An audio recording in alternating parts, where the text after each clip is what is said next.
बातमी मुंबईच्या वरळी परिसरातून। वरळीत बीडीडी चाळ परिसरात झाड कोसळलं।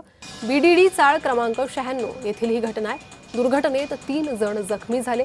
गाड्यांचं मोठं नुकसान झालं। स्थानिक आमदार सुनील शिंदे घटनास्थळी पोहोचलेले आहेत। मुंबईत झाड कोसळण्याच्या घटना या अधिक प्रमाणात यावर्षी घडलेल्या पाहायला मिळतात। अधिक माहिती घेऊया त्या संदर्भात आमच्या प्रतिनिधी ज्योत्स्ना गंगणे सध्या आपल्या सोबत जोडले गेले आहे। ज्योत्स्ना, काय अधिक माहिती या घटनेसंदर्भात? प्रणिता, अगदी बरोबर आहे। मुंबईमध्ये झाड कोसळण्याच्या घटना ज्या आहेत त्या वारंवार वाढताना दिसत आहेत।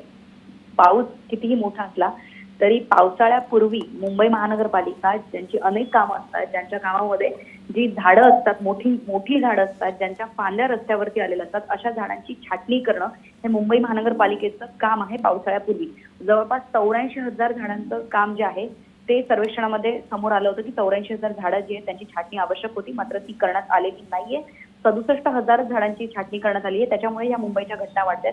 वरळीमध्ये म्हणजे साधारण तासाभरापूर्वी जे आहे ते एक मोठं झाड उन्मळून जे आहे ते रस्त्यावरती पडलं आणि काही ज्या तिथे पार्किंगला गाड्या लागल्या होत्या त्यांच्यावरती हे झाड पडलेलं आहे आणि याच्यामध्ये 3 नागरिक मुंबईकर जे आहेत ते जखमी झाल्याची माहिती मिळते। आता हे नागरिक किती जखमी झालेले आहेत यावरती जे आहेत पोलिसांनी अद्याप माहिती दिलेली नाहीये। मात्र झाडं कोसळून मुंबईमध्ये आतापर्यंत जवळपास 3 जणांचा मृत्यू झालेला आहे आणि अशातच आपण बघतो की झाडं अक्षरशः पूर्ण झाड उन्मळून पडण्याच्या आणि झाडाच्या फांद्या ज्या आहेत त्या कोसळून पडण्याच्या घटना ज्या आहेत त्या वारंवार घडत आहेत। असं असताना सुद्धा मुंबई महानगरपालिकेचं झाडांच्या छाटणीचं काम अद्यापही बाकी आहे, अपूर्ण आहे। आता मुंबईच्या वरळी बीडीडी चाळ क्रमांक 96 जी रहदारीचा रस्ता आहे, जिथे लहान मुलं सुद्धा जे आहेत ते अक्षरशः रस्त्यावरती खेळत असतात आणि अशा परिस्थितीमध्ये पावसाने आता कुठेतरी मुंबईमध्ये जोर धरलेला आहे आणि अशामध्ये जे आहे ते झाडांची छाटणी न झाल्यामुळे अशा प्रकारच्या घटना घडतात। 3 जण जखमी झालेली आहेत वरळीच्या या घटनेमध्ये।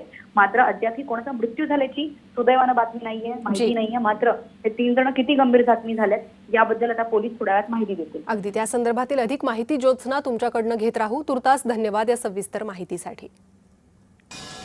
वरळीत ही घटना घडलेली आहे। एक मोठं झाड रस्त्यावर कोसळलं, ज्यात काही जण जखमी झाले।